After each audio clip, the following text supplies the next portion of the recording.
The insurance regulator IRDA, it seems, is finally coming around to give LIC greater headroom to invest in listed companies. ET now learns that IRDA is in active discussions with the Finance Ministry officials to raise LIC's investment limit, and some breakthrough is expected in the forthcoming board meeting. This would be important from a funds flow into the listed space perspective too. Vijay Kanhaiya has the details. So Vijay, how large could this investment limit be? I know I'm just throwing this out of the dark at you, but any inkling on that?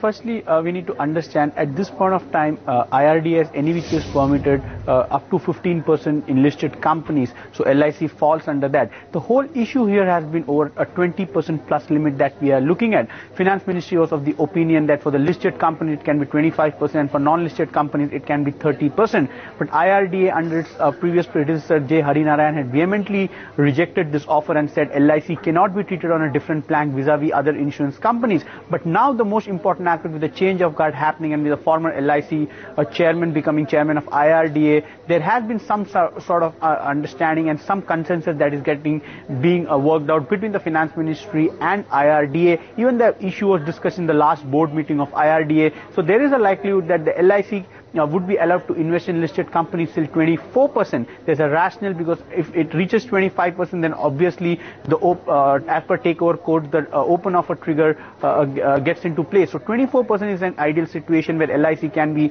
allowed to invest in the listed companies. So we'll have to wait and watch. But yes, as you're rightly pointing out, this is a huge relief, not only coming for LIC and other PSU companies, but market as a whole, because the flexibility that LIC has got in to pump in liquidity and bring in the money, no one else has got as a domestic institution. And in that sense, yes, this 24% cap, if cleared by IRDA board, would be a boost coming to the Indian equity markets.